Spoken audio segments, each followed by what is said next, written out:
Subscribe to my channel and press the bell icon for the latest video updates. Hello students, welcome back all of you once again. अब class 9 में हम लोग last video में आपको हमने एक poem बताया था जो जिसका नाम था the duck and the kangaroo. The duck and the kangaroo के बाद एक लेसन और हमको इस सत्र में पढ़ना जिसका नाम है the reach for the top. Last lesson होगा, हालांकि रीच फॉर द टॉप मतलब शिखर तक पहुंचना, शिखर की पहुंच, ये जो लेसन है ये दो पार्ट में पढ़ेंगे हम लोग। पहला जो पार्ट होगा वो संतोष यादव जो भारतीय पर्वतारोही इंडियन माउंटेनियर रही हैं, जो 2 बार माउंट एवरेस्ट को फतह किया जिन्होंने। और सेकंड पार्ट में हम लोग पढ़ेंगे मारिया शारापोवा के बारे में। तो आज हम लोग पढ़ेंगे संतोष यादव के बारे में।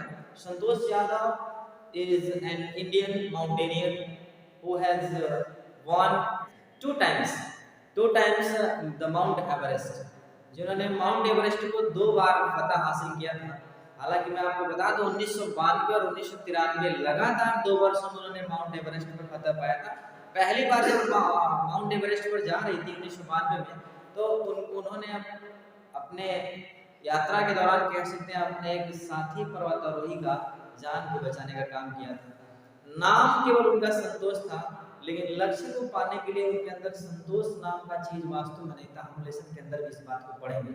आइए हम आपको बताते हैं इस लेसन के लाइन बाय लाइन एक्सप्लेनेशन के थ्रू, जिसका नाम है reach for the top part 1 Santosh Yadav. पहला पैसेज स्टार्ट करते हैं। The only women in the world who has scaled Mount Everest twice was born in a society where the birth of son was regarded as a blessing and a daughter, though not considered a curse, was not generally welcome. कहने का मतलब यह है कि only woman in the world who has scaled Mount Everest twice, कहा कि संसार में जिस एकमात्र महिला ने माउंट एवरेस्ट को स्केल्ड किया मतलब जीत हासिल किया, वाज बॉर्न सोसाइटी, वो एक ऐसे समाज में, एक ऐसे परिवार में, एक ऐसे समाज में पैदा हुई where the birth of son was regarded as a blessing, जहाँ ऐसे समाज में जहाँ बेटे के जन्म होने पर ईश्वर का जो है वरदान, ईश्वर का कृपा माना जाता था, और बेटी का जन्म जो है वो एक कर्स, एक दुर्भाग्य, एक अभिशाप माना जाता था। वाज नॉट जनरली वेलकम, हालांकि उस बात को सामान्य रूप से स्वीकार, खुशी से स्वीकार नहीं किया जाता था। When her mother was expecting Santosh, a traveling holy man, giving her his blessing, assumed that she wanted a son. कहा कि जब संतोष की माँ जो है संतोष के जन्म की इच्छा कर रही थी, अर्थात जब संतोष की माँ ये इच्छा कर रही थी कि संतोष का जन्म होगा, तो एक हॉली मैन ने, हॉली मैन समझते क्या होता है, एक साधु होता है, तो holy man giving her his blessing, holy man ने अपना आशीर्वाद, अपना वरदान उसको दिया। एज्यूम दैट, ये मानते हुए कि सी वांटेड ए सन, कि उसे भी पुत्र की अभिलाषा है, वो भी एक बेटा ही चाहती है। But to everyone surprise, लेकिन हर कोई आश्चर्य में पड़ गया। The unborn child grandmother, जब अजन्मी बच्ची के दादी वाज स्टैंडिंग क्लोज बाई, जो बिल्कुल वहीं पास खड़ी थी, टोल्ड हिम, उस साधु से कहती हैं, दैट की they did not want a son, उन्हें बेटा नहीं चाहिए। The holy man was also surprised, वह साधु महात्मा जो था वो भी अचंभित हो गया। Nevertheless he gave the request blessing, फिर भी उसने वरदान का निवेदन किया, वरदान दिया। And as destiny would have it, और भाग्य ने भी साथ दिया। The blessing seem to work, और वरदान ने काम किया, वरदान सफल हुआ। Santosh was born the 6th child in a family with 5 sons, Santosh का जन्म हुआ, और भी किस परिवार में, 5 बेटों वाले परिवार में 6ठे बच्चे के रूप में संतोष का जन्म हुआ। अ सिस्टर टू 5 ब्रदर्स, 5 भाइयों के लिए 6ठी बहन, अर्थात संतोष के परिवार में संतोष से बड़े 5 भाई थे। और हम जानते हैं कि अगर किसी परिवार में केवल बॉय का ही जन्म हुआ हो तो विशेष रूप से इच्छा होती है कि एक लड़की परिवार में चाहिए। तो उसी तरह से 6 लोगों के बीच में 6ठे नंबर पर संतोष का जन्म हुआ था, जो कि एक प्रतिभावान लड़की थी। She was born in the small village of Joniyawas of Rewari district in Haryana, वो हरियाणा के रेवाड़ी ज़िले में एक छोटा सा गांव है जोनियावास, वहाँ पे संतोष यादव का जन्म हुआ था। The girl was given the name Santosh which means contentment. लड़की का नाम संतोष रखा गया जिसका मतलब होता है कंटेंटमेंट, मतलब संतुष्टि। संतोष नाम रखने का मतलब उसका अर्थ होता है संतुष्टि। But Santosh was not always content with her place in a traditional way of life. लेकिन संतोष को इस बात की संतुष्टि नहीं थी कि वो अपना ट्रेडिशनल लाइफ, जीवन जीने का जो पारंपरिक तरीका है, उस तरह से अपना ज़िंदगी व्यतीत करे। She began living life on her own terms from the start. वो शुरू से ही अपने तरह से ज़िंदगी जीना शुरू कर दी थी। वेयर अदर गर्ल्स वोर ट्रेडिशनल इंडियन ड्रेसेस, जहाँ अन्य लड़कियाँ भारतीय पारंपरिक ड्रेसेस परिधान पहनती थी, संतोष प्रीफर्ड शॉर्ट्स। शॉर्ट मतलब होता है क्या, शॉर्ट ट्राउजर होता है। संतोष वहीं दूसरी तरफ संतोष जो है वो छोटे छोटे नेकर्स पहनती थी। Looking back she says now, पीछे देखते हुए वो कहती हैं, from the very beginning I was quite determined that if I choose a correct and rational path the others around me had to change me not. शुरू से ही कहती है कि वो मैंने निश्चय कर लिया था कि यदि मैं सही और समझदारी से, करेक्ट एंड रेशनल पाथ, अगर मैं सही और समझदारी वाला रास्ते का चयन कर पाती हूँ तो दूसरे लोगों को मुझे बदलने की आवश्यकता नहीं है। Others around me had to change me not, तो दूसरे लोगों को मुझे बदलने की ज़रूरत नहीं है। Santosh parents were affluent land owners who could afford to send their children to the best school. Santosh के माता पिता जो थे वो एफ्लुएंट लैंड ओनर्स है, समृद्ध जमींदार कहते हैं लैंड ओनर्स को।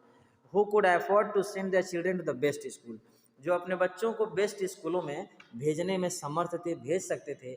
Even to the country's capital, करा कि न्यू दिल्ली, देश की राजधानी दिल्ली में भी, which was quite close by, जो कि बहुत पास था। अब हरियाणा और दिल्ली तो बिल्कुल पास पास ही है। But in line with the prevailing custom in the family, Santosh had to make do with the local village school। लेकिन फैमिली के जो प्रिवेलिंग कस्टम थे, जो प्रचलित रिवाज थे, प्रिवेलिंग मतलब होता है प्रचलित, कस्टम मतलब रीति रिवाज, जो प्रचलित रिवाज थे उसके अनुसार Santosh had to make do with local village school. Santosh को भी एक स्थानीय गांव के स्कूल से शुरुआत करना पड़ा। So she decided to fight the system in her own quiet way when the right moment arrived. इसलिए जब सही समय आया तो उसने चुपचाप ढंग से जो है लड़ने का निर्णय कर लिया, रीति रिवाजों से लड़ाई करने का निर्णय कर लिया। आगे कहता है कि at 16 and the right moment came when she turned 16, और वह सही समय तब आया जब वह 16 साल की हुई। At 16 most of the girls in village used to get married. 16 वर्ष की अवस्था में अधिकांशतः लड़कियों की शादी हो जाती थी। Santosh was also under pressure from her parents to do the same. Santosh को भी शादी करने का दबाव परिवार से मिलता था। A marriage age early age that was the last thing to her mind. कहने का मतलब यह है कि पहले 16 साल की अवस्था में कह सकते हैं कि विवाह हो भी जाते थे, हालांकि न्यूनतम उम्र जो है वो 18 साल होता है, लेकिन फिर भी 16 साल की उम्र में हरियाणा में लड़कियों की शादी हो जाती थी। तो a marriage age early age that was the last thing on her mind, इतना जल्दी विवाह करना उसके लिए सबसे जो है कम जरूरी बात थी। She threatened her parents that she would never marry if she did not get a proper education. उसने अपने माँ बाप को थ्रेटन करती है, धमकी देते हुए कहती है कि वो कभी शादी नहीं करेगी जब तक उसको प्रॉपर एजुकेशन, जब तक वह उचित शिक्षा ग्रहण नहीं कर लेती है। आगे लिखा कि she left home and got herself enrolled in a school in Delhi. उसने घर छोड़ दिया और दिल्ली के एक स्कूल में अपना नामांकन कराया। When her parents refuse to pay for her education, जब उसके माता पिता ने उसके पढ़ाई के लिए धन देने से रिफ्यूज कर दिया, इनकार कर दिया, सी पोलाइटली, तो वह विनम्रतापूर्वक inform them of her plans to earn money by working part time to pay her school fee. तो उसने अपने मम्मी पापा को सूचना दिया कि वो पार्ट टाइम जॉब करके अपने स्कूल का फीस देने में समर्थ है। हर पेरेंट्स देन एग्रीड, उसके माता पिता तब सहमत हुए to pay for her education, उसके स्कूल की फीस को अदा करने के लिए, पे करने के लिए तब उसके माता पिता तैयार हुए। Wishing always to study a bit more, and with her father slowly getting used to her urge for more education. Wishing always to study, हमेशा पढ़ने के लिए और a bit more, और ज़्यादा इच्छा रखते हुए, and with her father slowly getting, और धीरे धीरे उसके पिता भी getting used to, आदती हो गए, to her उसके प्रति, urge for more education, और ज़्यादा पढ़ाई यानी शिक्षा प्राप्त करने की जो इच्छा थी संतोष यादव के, उसके प्रति उसके पिता भी आदती हो गए। Santosh passed the high school examination and went to Jaipur, Santosh ने हाई स्कूल की परीक्षा उत्तीर्ण किया और वहाँ से जयपुर चली गई। शी ज्वाइन महारानी कॉलेज, वहाँ उसने महारानी कॉलेज में ज्वाइन किया।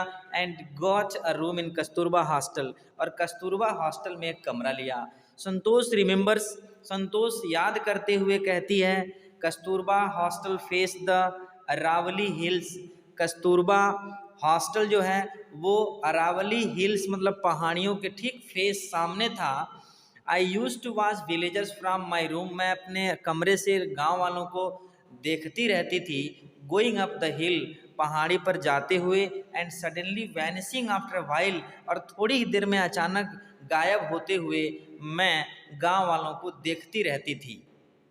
One day I decided to check it out of myself, एक दिन मैंने भी उसमें यानी उस पर चढ़ने का निश्चय किया। एक दिन मैंने भी ऐसा स्वयं जो है करा कि माई सेल्फ, स्वयं ऐसा करने का निश्चय किया, यानी था पहाड़ी पर चढ़ने का निश्चय किया। I found nobody except a few mountaineers, मैंने पाया नो बडी, किसी को नहीं, एक्सेप्ट अ फ्यू माउंटेनियर्स, कुछ पर्वतारोहियों के अलावा वहाँ मैंने और किसी को नहीं पाया। I asked if I could join them, मैंने उनसे पूछा कि क्या मैं आप लोगों के साथ शामिल हो सकती हूँ। To my pleasant surprise they answered in the affirmative and motivated me to take to climbing. To my pleasant surprise, मेरे अत्यधिक आश्चर्य पर, दे आंसवर्ड, मेरे अत्यधिक आश्चर्य को देखते हुए, दे आंसवर्ड इन द अफर्मेटिव, उन्होंने सकारात्मक जवाब दिया। एंड मोटिवेटेड मी, और मुझे प्रोत्साहित किया, टू टेक टू क्लाइंबिंग, अर्थात चढ़ने के लिए, अर्थात पर्वतारोहण का कार्य करने के लिए, पहाड़ पर चढ़ने के लिए मुझे उन्होंने मोटिवेट किया, प्रोत्साहित किया।